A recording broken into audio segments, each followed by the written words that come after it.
The war ended 6 months ago, but Daniel Hayes still saw its marks everywhere he looked. He stood in the middle of what used to be a city on Kepler 442b, a planet far from Earth. Buildings lay in pieces around him. Burned metal and broken glass covered the ground. The air smelled like smoke even after all this time. Daniel was a lieutenant in the Earth Defense Forces. His job now was to help move refugees to safer places and make sure no enemy soldiers were hiding in the ruins. It was slow work, and it made him tired in a way that sleep could not fix. He walked through the remains of a large building. His boots crunched on debris with each step. The translator device on his belt beeped softly as it scanned for any signs of life. Most of the time, it found nothing. The collective forces had hit this place hard during the final days of the war. Then the device beeped louder. Daniel stopped and looked at the screen. There was a life sign coming from below ground. He moved carefully toward a collapsed stairway that led down into darkness. Using his flashlight, he climbed over broken concrete and twisted metal bars. The basement was cold and damp. Water dripped somewhere in the shadows. Daniel swept his light across the space and froze. A small figure sat in the corner, pressed against the wall as if trying to disappear into it. It was a child. An alien child. Daniel recognized her species immediately. She was Ashari, one of the races that had been caught in the middle of the war. The Ashari were known for their beautiful wings that let them glide through the air. They were peaceful people who loved art and music, but this girl had no wings. Where her wings should have been, there were only scars. Rough, angry scars that covered her shoulder blades. Someone had cut her wings off. The girl stared at him with huge amber eyes. She did not move. She barely seemed to breathe. Her clothes were torn and dirty. Her face was thin from hunger. She looked about 7 or 8 years old, though Daniel knew Ashari aged differently than humans. Daniel lowered his weapon and held up his empty hands. "It's okay," he said softly. "I'm not going to hurt you."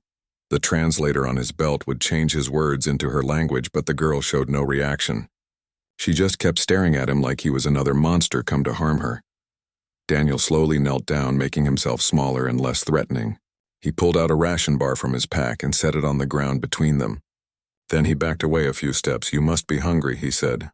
"It's safe to eat." The girl did not reach for the food. Her eyes moved from Daniel to the ration bar and back again. She did not trust him. Daniel could not blame her. He sat down on a piece of broken concrete and waited. He did not try to move closer. He did not try to talk more. He just waited and let her see that he was not going to grab her or hurt her. After a long time, the girl's hand crept forward. She snatched the ration bar and pulled it back to her chest. She tore open the wrapper with her teeth and ate quickly, like an animal that expected someone to steal its food. While she ate, Daniel checked his scanner.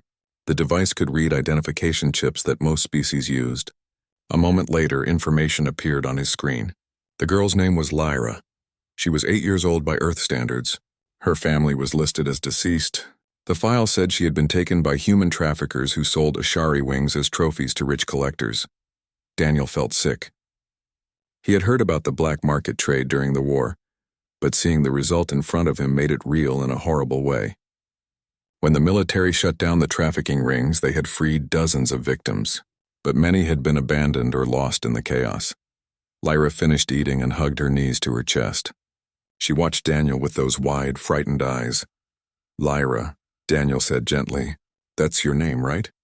The girl flinched when she heard her name. Then slowly she nodded. "My name is Daniel. I'm a soldier, but the war is over now.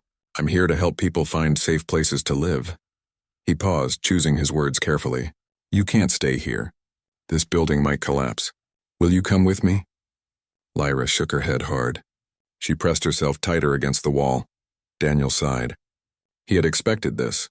"Okay, I understand. You don't know me. You don't trust me." He pulled out another ration bar and set it on the ground. "I'm going to go back upstairs for a while. If you change your mind, I'll be there." He stood up slowly and walked back toward the stairs. Every instinct told him to pick her up and carry her out, but he knew that would only terrify her more. She had to choose to come with him. Daniel climbed back to the ground level and contacted his commanding officer on his communication device. He explained the situation and waited for orders. The response came back quickly. He had 2 choices: He could take Lyra to a refugee camp where thousands of displaced people were living in crowded conditions. Or he could accept guardianship of her himself. Since Daniel was rotating back to Earth soon and had a clean service record, Command thought he would be a suitable guardian. Daniel thought about the refugee camps he had seen. They were not bad places, but they were overwhelmed.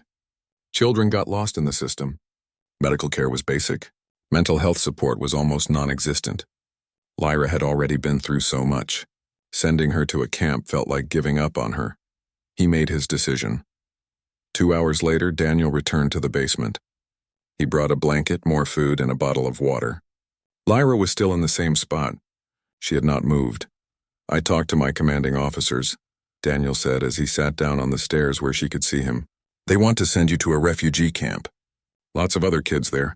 But those places are crowded and not very comfortable." He unwrapped the blanket and held it up. "Or you can come with me. I'm going back to Earth. I have a house there. It's quiet. There's lots of space. You would have your own room." Lyra stared at him. He could see her thinking, weighing her fear against her need. "I know you don't trust me," Daniel continued. "That's smart. You shouldn't trust strangers. But I promise I will not hurt you. I will keep you safe. And if you decide later that you want to go somewhere else, I'll help you do that too." For a long moment, nothing happened. Then Lyra stood up on shaky legs. She took one step forward, then another. She moved like she expected the ground to open up beneath her. When she was close enough, Daniel wrapped the blanket around her shoulders. She was so small and light, he could feel her trembling. "Let's get you out of here," Daniel said quietly. He led her up the stairs and out into the gray daylight. Lyra squinted against the brightness. She had probably been in that basement for weeks. A military transport vehicle waited nearby. Daniel helped Lyra into the back seat and buckled her in. She clutched the blanket around herself and stared straight ahead. As the vehicle drove away from the ruins, Daniel looked back one last time. Then he looked at the small alien girl sitting beside him. She had lost everything. Her family, her home, her wings, her identity. She was broken in ways he could not even fully understand. But she was alive. And as long as she was alive, there was hope. Daniel did not know if he could fix what had been done to her. He did not know if she would ever smile or laugh or feel safe again. But he knew he would try. He had seen enough death and destruction. It was time to help something grow instead. The transport lifted off, leaving the dead city behind. Lyra pressed her face against the window and watched the ruins shrink into the distance. Daniel wondered what she was thinking. Was she sad to leave, relieved? Did she understand that her life was about to change in ways neither of them could predict? He would find out soon enough. They had a long journey ahead of them. The transport ship that carried them back to Earth was called the Mercury. It was a large military vessel designed to move soldiers and equipment across star systems. Daniel had his own small quarters on board, and Lyra was assigned to stay with him. The first night was difficult. Lyra would not sleep in the bed Daniel had prepared for her. Instead, she crawled into the storage closet and curled up behind a stack of supply boxes. Daniel found her there when he woke up in the middle of the night to check on her. He did not force her out. He just placed a pillow and a blanket near the closet door and went back to his own bed. If she felt safer in small, dark spaces, then that was where she needed to be for now. During the day, Lyra would not eat unless Daniel ate first. She watched everything he did with suspicious eyes. When other crew members walked past their quarters, she would hide under the table or behind the door. The only time she showed any emotion was when someone tried to touch her. Then she would pull away so fast she sometimes fell down. Dr. Claire Morrison, the ship's medical officer, came to examine Lyra on the third day. She was a kind woman with gray hair and a calm voice. She explained everything she was going to do before she did it. She moved slowly and let Lyra see all her medical tools. But when Claire tried to look at the scars on Lyra's back, the girl screamed. It was the first sound Daniel had heard her make. It was a terrible sound, full of pain and terror. She fought against Claire's hands like a wild animal, and Daniel had to step in and stop the examination. "It's okay," he said to Claire. "We can try again another time." Claire nodded, but her expression was troubled. After Lyra had calmed down and hidden herself in the closet again, Claire spoke to Daniel privately in the corridor. "The physical scars will heal," Claire said quietly. "But the damage to her mind is severe. The Ashari use their wings to communicate emotions. It's part of their language. Without them, she's cut off from her own identity. She doesn't know who she is anymore. What can I do? Daniel asked. Be patient. Don't push her. Let her come to you on her own terms. Claire put a hand on his shoulder. And be prepared for this to take a very long time. Years, maybe. Daniel looked back at the closed door to his quarters. He could do patient. He had survived 2 years of war. He could survive this too. The journey to Earth took 3 weeks. Daniel established a routine. Every morning at 7 he would make breakfast. Simple things that Lyra's digestive system could handle. Toast with fruit spread, warm grain porridge, herbal tea. He would eat his portion and leave hers on the table. Sometimes she would eat it. Sometimes she would not. At 9 he would do his physical exercises. Push-ups, sit-ups, running in place. He did not ask Lyra to join him, but he left space for her if she wanted to.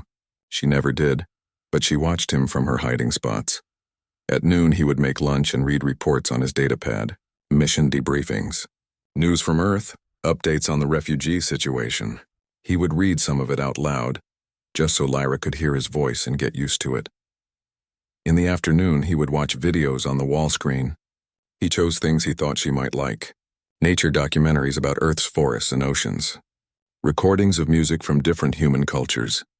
Educational programs about Earth's history.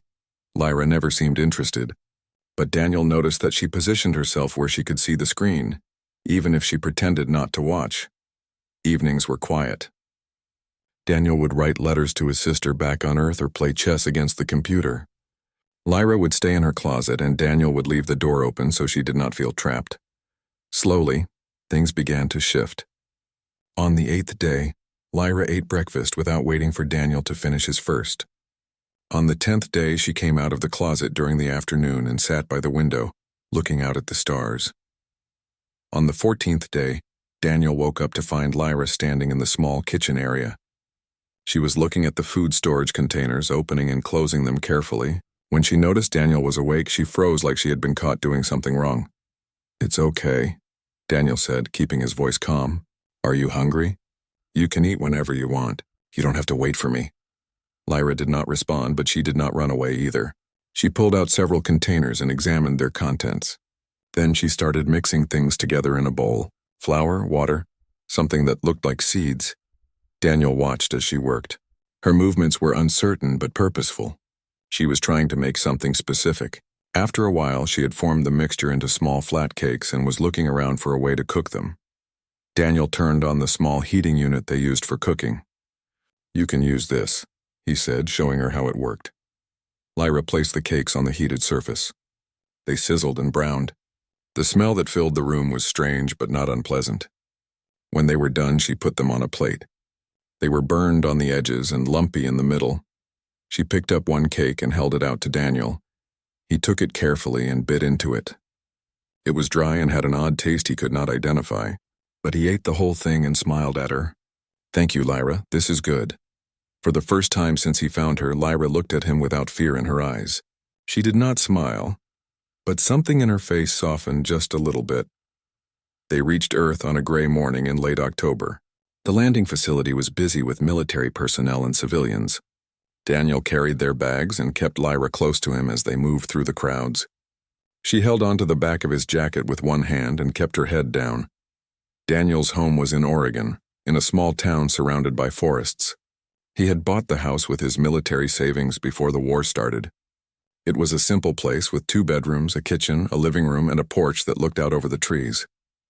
When they arrived, Lyra stood in the doorway and stared inside. Daniel could see her taking everything in. The wooden floors, the soft furniture, the windows that let in natural light. It was nothing like the military ship or the ruins where he had found her. This is home, Daniel said. You're home too now. He showed her the smaller bedroom. It had a bed, a dresser, and a window that faced the forest. This is your room. You can arrange it however you want. Lyra walked into the room slowly. She touched the bed, the curtains, the wall. Then she opened the closet and looked inside. It was empty except for some blankets Daniel had stored there. Without a word, Lyra took the blankets and made a nest in the closet floor. Then she climbed in and pulled the door almost closed. Daniel sighed but said nothing. At least she had a proper closet now instead of a storage space. The next few weeks were hard. Daniel tried to maintain the same routine they had on the ship. Meals at regular times, quiet activities during the day, no sudden movements or loud noises, but being in a house was different from being on a ship. There were more spaces to hide. More windows that showed an unfamiliar world. More reasons to be afraid. Daniel's neighbor, Helen Carter, came over on the third day with a basket of fresh bread and vegetables from her garden. She was a woman in her 70s with white hair and kind eyes. She had raised 3 children and helped raise 5 grandchildren. When she saw Lyra peeking out from behind the couch, Helen did not try to approach her. She just smiled and set the basket on the kitchen counter. "You must be Lyra," Helen said gently. "Daniel told me about you. I live next door if you ever need anything." Lyra said nothing, but her eyes followed Helen as the old woman talked to Daniel about the neighborhood and the upcoming winter weather. Before she left, Helen pulled Daniel aside. "She's terrified," Helen said quietly, "but she's also curious." "That's good. Curious means she's still fighting." "I don't know what I'm doing," Daniel admitted. "I'm a soldier, not a parent." "Nobody knows what they're doing at first," Helen said. "You just keep showing up. Keep being steady. She doesn't need you to fix her. She needs to know she's safe. That takes time." Daniel thought about those words a lot over the following weeks. He stopped trying to make Lyra talk or come out of hiding. He stopped worrying when she refused to eat certain foods, or when she spent entire days in her closet. He just lived his life and let her exist alongside him. He worked on consultation reports for the Veterans Affairs Office. He went for walks in the forest. He cooked meals and left portions for Lyra. He watched the news and read books and fixed things around the house that needed fixing. And slowly, Lyra began to emerge. She started exploring the house when she thought Daniel was not paying attention. He would find evidence of her movements. A book pulled from the shelf and left on the floor. A window opened to let in fresh air. A cup moved from one counter to another. One morning, Daniel woke up and found Lyra sitting at the kitchen table. She was looking out the window at the forest. When he came in, she did not hide. "Good morning," Daniel said. Lyra looked at him, then in a voice so quiet he almost missed it, she spoke. "Good morning." They were the first words she had said to him in English. Daniel felt something warm spread through his chest, but he kept his reaction calm. He did not want to scare her by making a big deal of it. "Are you hungry?" he asked. Lyra nodded. Daniel made breakfast like he did every morning. But this time Lyra stayed at the table while he cooked, and when he set the plate in front of her, she picked up the fork and ate while he watched. It was a small moment, but it felt like the first real step forward they had taken together. 3 months passed before Lyra spoke in full sentences. By then, winter had covered the forest in snow, and Daniel had enrolled her in a special education program designed for refugee children from other worlds. The school was 30 minutes away by car.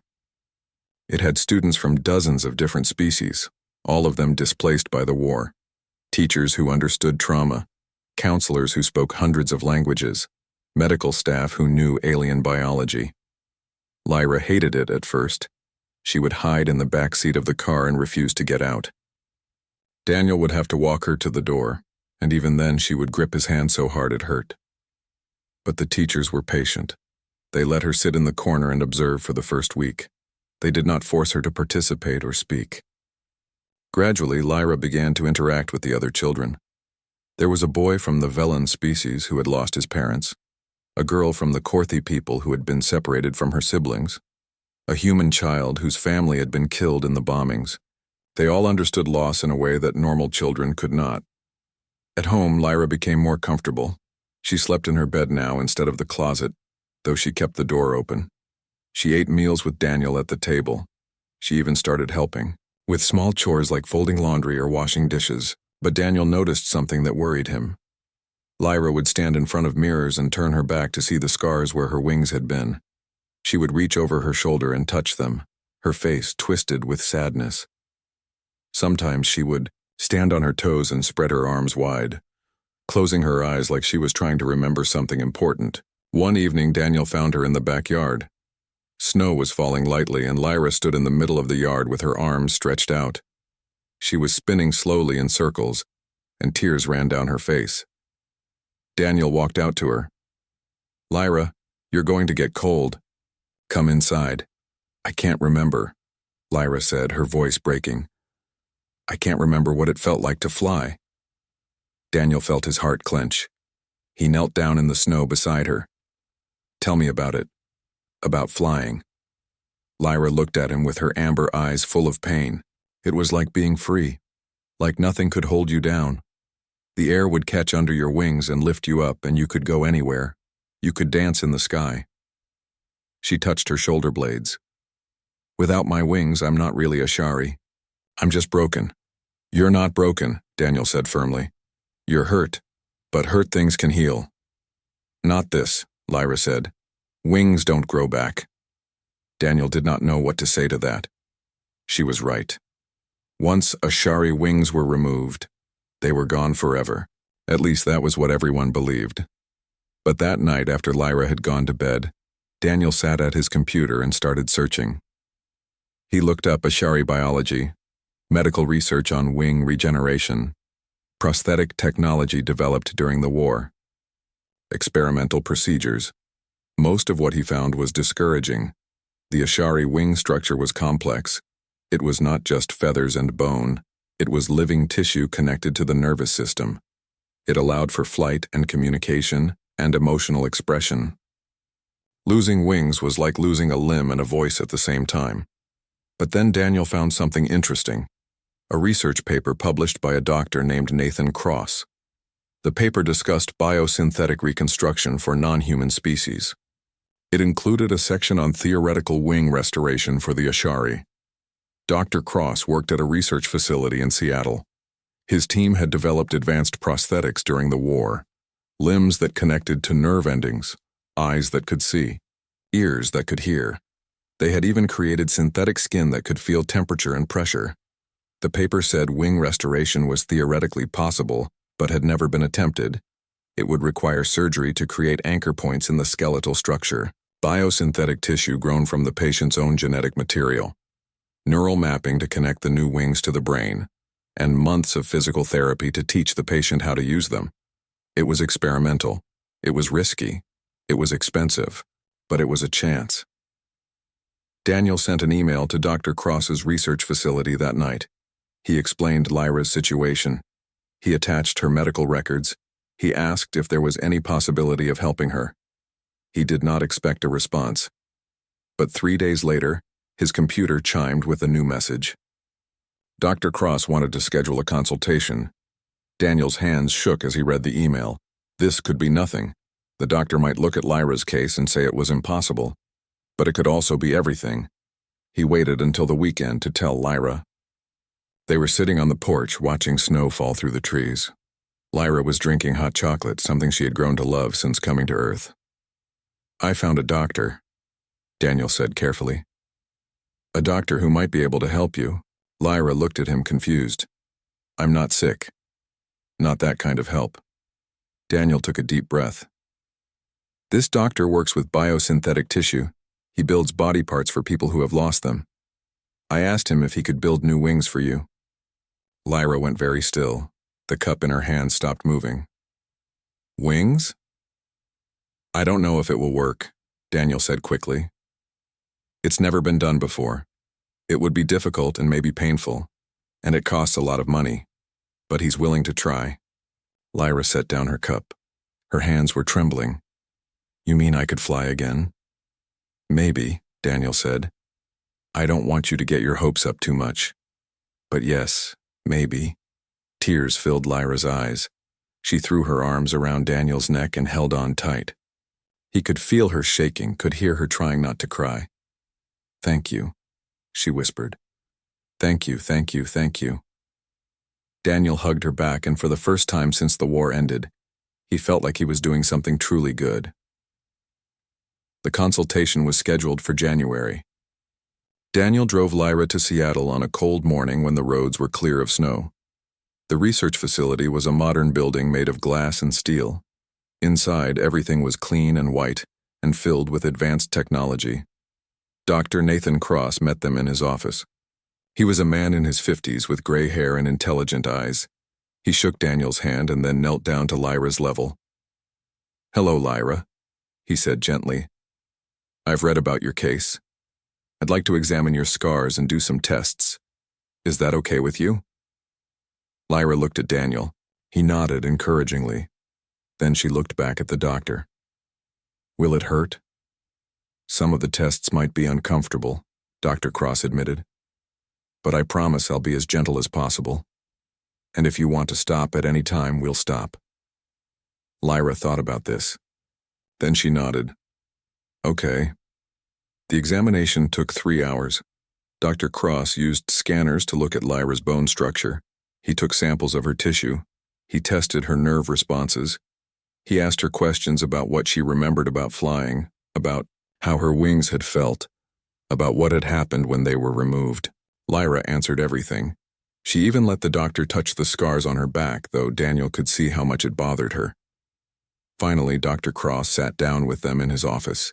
He had medical images on his computer screen showing Lyra's skeletal structure and nervous system. Here's what I can tell you, he said. The people who removed Lyra's wings did severe damage. They cut through muscle, bone, and nerve tissue. Some of that tissue has healed incorrectly. We would need to repair that first before we could attach new wings. But you can do it? Daniel asked. I believe so, Dr. Cross said. We would create biosynthetic wings using Lyra's own genetic material as a template. They wouldn't be exactly like her original wings, but they would function similarly. The surgery would take many hours. Recovery would be painful. And there's always a risk of rejection or infection. He looked at Lyra seriously. And I need you to understand something important. Even if everything goes perfectly, learning to use new wings will be very difficult. It could take months or even years of therapy. You might never fly as well as you did before. Are you willing to do all that? Lyra did not hesitate. Yes, Dr. Cross smiled. Then let's talk about the next steps. The cost was staggering. $200,000 for the surgery, another $50,000 for the follow-up care and physical therapy.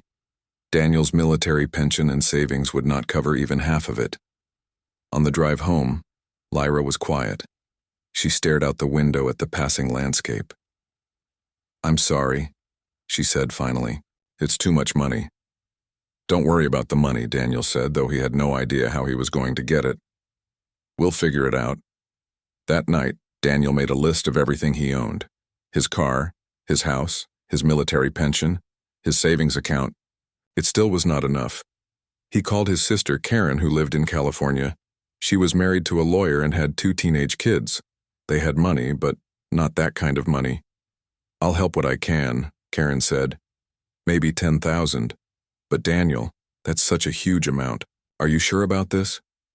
I'm sure, Daniel said. He applied for loans. He contacted veterans organizations. He even set up a crowdfunding page online explaining Lyra's situation. Some money came in, but not nearly enough. Then Daniel saw an advertisement for military contractors. They needed tactical advisors for a peacekeeping mission on Mars. 6-month deployment. Hazard pay. The salary was 3 times his normal pension. He did not want to leave Lyra, but this was the only way to get the money she needed. He talked to Helen next door. I need to take a job on Mars for 6 months. Would you be willing to look after Lyra while I'm gone? Helen did not even hesitate. Of course, she can stay with me. We'll be fine. Mars was cold and red and nothing like home. Daniel worked 12-hour days advising peacekeeping forces on tactics and threat assessment. The work was not dangerous, but it was exhausting. Every night he would return to his quarters and send a video message to Lyra. She would send messages back. At first they were short and sad. She missed him. She wished he was home. But as the weeks passed, her messages grew longer and more detailed. She told him about school, about the book she was reading, about how Helen was teaching her to bake cookies. I made chocolate chip cookies today, Lyra said in one message, holding up a lumpy brown disc to the camera. Helen says they're a little burned, but I think they're good. I saved one for you. Daniel smiled when he watched that message. Even through a screen across millions of miles, he could see how much she had grown. The 6 months felt like 6 years. But Daniel saved every credit he earned. He lived simply, ate military rations, and refused extra luxuries. When his contract ended, he had enough money for Lyra's surgery, plus extra for the therapy afterward. The transport back to Earth could not go fast enough. Daniel counted down the days, then the hours, then the minutes. When the ship finally landed in Oregon, he practically ran through the terminal. Helen's car was waiting outside, and standing next to it was Lyra. She had grown taller in 6 months. Her hair was longer. She looked healthier, less afraid, and when she saw Daniel, her whole face transformed with joy. "Daniel!" she shouted and ran to him. He dropped his bags and caught her in his arms, lifting her off the ground. She wrapped her arms around his neck and held on tight. "You came back," she said, her voice muffled against his shoulder. "I told you I would," Daniel said. "I always keep my promises." That night they sat on the porch like they used to. The spring air was warm and full of the smell of flowers. Daniel showed Lyra his bank account on his data pad. "We have enough," he said, "for the surgery and everything after." Lyra stared at the numbers. Then she looked at Daniel with wonder in her eyes. "You did this for me." "Of course I did," Daniel said simply. The surgery was scheduled for 2 weeks later. During that time, Dr. Cross had Lyra come in for more tests and consultations. He explained exactly what would happen, where he would make the incisions, how he would attach the biosynthetic wings to her skeletal structure, how he would map the neural pathways so her brain could control the new wings. "It's going to hurt afterward," Dr. Cross warned. "The pain medication will help, but you'll still be uncomfortable for several weeks." "Are you ready for that?" Lyra squared her shoulders. "I'm ready." The night before the surgery, Lyra could not sleep. Daniel found her sitting in the backyard looking up at the stars. "Are you scared?" he asked, sitting down beside her. "A little," Lyra admitted. "What if it doesn't work? What if my body rejects the wings? What if I go through all of this and I still can't fly?" "Then we deal with it," Daniel said. "But Lyra, you have to understand something. You're not doing this to prove you're a Shari. You already are a Shari, wings or no wings. You're doing this because flying makes you happy, because it's something you want, not something you need to be whole." Lyra thought about this. "But I miss it so much." "I know," Daniel said. "And that's okay. It's okay to miss things. It's okay to try to get them back. I just want you to know that you're already complete. The wings are just an addition." Lyra leaned against his shoulder. "Thank you for believing in me." "Always," Daniel said. The surgery took 14 hours. Daniel sat in the waiting room the entire time. Helen came to sit with him. She brought sandwiches and coffee, though Daniel could barely eat. The clock on the wall moved so slowly it felt broken. Finally, Dr. Cross came out. He looked exhausted but satisfied. The surgery was successful. The biosynthetic wings have been attached to her skeletal structure. The neural connections are responding well. She's in recovery now. Daniel felt like he could breathe again. "Can I see her?" "Soon. Let her wake up first." 2 hours later, a nurse led Daniel to Lyra's room. She was awake but groggy from the anesthesia. Her back was wrapped in bandages. Medical monitors beeped softly around her. When she saw Daniel, she tried to smile. "Did it work?" "Dr. Cross says yes," Daniel said, taking her hand. "But we won't know for sure until the bandages come off and you start therapy." Lyra's eyes drifted closed. "I'm tired. Sleep," Daniel said. "I'll be right here." The recovery was brutal. For the first week, Lyra could barely move without crying out in pain. The medication helped, but not enough. Daniel stayed with her constantly, helping her eat, helping her to the bathroom, reading to her when she could not sleep. When the bandages finally came off, Dr. Cross and Daniel helped Lyra stand in front of a mirror. She turned her back to see what had been done. The new wings were beautiful. They were smaller than her original wings had been, and would grow larger as her body adjusted. The biosynthetic feathers shimmered silver and blue. They folded against her back naturally, following the curve of her spine. Lyra reached back carefully and touched them. She gasped when she felt the sensation travel through her nervous system. They were part of her, really part of her. "Try moving them," Dr. Cross instructed. Lyra concentrated. At first nothing happened. Then one wing twitched slightly. It was a tiny movement, but it was movement. Tears ran down Lyra's face. "I can feel them." Physical therapy started the next week. It was the hardest thing Lyra had ever done. The therapist, a woman named Angela Lopez, was kind but firm. She pushed Lyra to move the new wings even when it hurt, to stretch them even when the muscles screamed in protest. "Your brain has to relearn how to control them," Angela explained. "It's like learning to walk again. It takes time and practice. Some days were good. Lyra would manage to extend her wings fully or fold them back smoothly.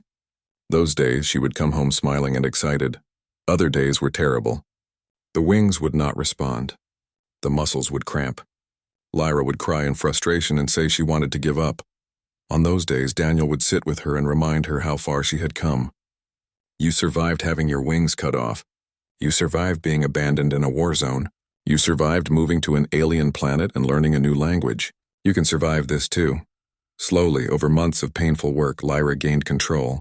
She could extend her wings. She could fold them. She could make them flutter. But flying was still beyond her reach. 6 months after the surgery, Dr. Cross took them to the research facility's training room. It was a huge space with high ceilings and padded floors. Safety harnesses hung from the ceiling. Today we try gliding, Dr. Cross said. Just short distances. The harness will catch you if you fall. They fitted Lyra with a harness and led her to a low platform. Daniel stood at the bottom, ready to catch her if needed. Spread your wings, Angela instructed. Feel the air resistance. When you're ready, step off and try to glide down. Lyra stood on the platform, her wings extended. Daniel could see her trembling. She looked down at him, fear in her eyes. You can do this, Daniel called up to her. I'm right here. Lyra took a deep breath. Then she stepped off the platform. For a moment, she just fell. But then her wings caught the air. She glided forward, unsteady and wobbling, but gliding. She made it 3 feet before her wings folded wrong and she dropped. The harness caught her and Angela lowered her gently to the ground. But Lyra was laughing. Actually laughing with pure joy. Did you see I glided? I actually glided, I saw, Daniel said, grinning. That was amazing. They practiced every day after that. Sometimes at the facility. Sometimes in the backyard where Daniel had built a small platform. Lyra's glides got longer, more controlled. She learned how to angle her wings to catch the wind, how to adjust her body position for balance. 8 months after the surgery, Lyra glided across the entire length of the training room without falling. 9 months after surgery, she glided from the backyard platform to the tree line, a distance of 30 feet. 10 months after surgery, Dr. Cross declared her ready to try real flight. No harness, no safety net, just Lyra and her wings in the open air. Daniel drove her to the coast on a clear spring morning. They had picked a spot with high cliffs overlooking the ocean. The wind was steady and strong, perfect conditions for a first flight. Lyra stood at the edge of the cliff, her wings spread wide. The biosynthetic feathers caught the sunlight and glimmered like jewels. She looked back at Daniel, her face showing both fear and determination. What if I fall? She asked. Then I'll jump in after you, Daniel said. But you won't fall. You've trained for this. Your wings are strong. You're strong, Lyra nodded. She turned back to face the ocean. She closed her eyes and felt the wind on her face, remembering what it was like to be free. Then she jumped. For one terrible second, she dropped like a stone. Daniel's heart stopped. But then Lyra's wings snapped open and caught the wind. She leveled out, gliding over the waves. Then she flapped her wings once, twice, and rose into the air. She was flying, really flying. Lyra circled back toward the cliff, gaining confidence with each wing beat. She rose higher, testing her limits. Then she dove down toward the water and pulled up at the last second, laughing with pure joy. Daniel watched with tears streaming down his face. This girl who had been so broken, who had lost everything, was whole again, not because of her wings, but because she had fought so hard to reclaim a part of herself that mattered to her. When Lyra finally landed back on the cliff, 1 year after her first flight, Lyra had become confident in the air. She flew every day, sometimes for hours. She would soar over the forest near their home, gliding between the trees with grace that even Dr. Cross found remarkable. The biosynthetic wings had grown with her body, becoming larger and stronger. They were not exactly like natural Ashari wings, but they were hers, and that was what mattered. Life had settled into a comfortable pattern. Lyra was doing well in school. She had made friends with other refugee children. She still had nightmares sometimes about the war and what had been done to her, but they came less frequently now. She was healing in ways that went deeper than physical scars. Daniel had returned to working part-time as a consultant for the Veterans Affairs Office. The rest of his time he spent with Lyra. They would hike through the forest together, cook meals together, watch movies on quiet evenings. They had become a real family, bound not by blood but by choice and love. Helen still lived next door and visited often. She had become like a grandmother to Lyra, teaching her to bake and garden and other skills that Lyra found fascinating. The girl who had once been too frightened to speak now filled the house with laughter and questions and life. One evening in late autumn, Lyra came home from school with a thoughtful expression on her face. She had been quiet during dinner, pushing food around her plate without eating much. "Something on your mind?" Daniel asked. Lyra looked up at him. "We had a visitor at school today. Someone from the Interspecies Council. They're looking for young people to train as ambassadors. People who understand what it's like to be caught between different worlds." "That sounds interesting," Daniel said. "Are you thinking about applying?" "Maybe," Lyra said. She twisted her hands together nervously. The program would mean traveling to different planets, meeting with government officials, speaking about refugee rights and post-war recovery. "It's important work."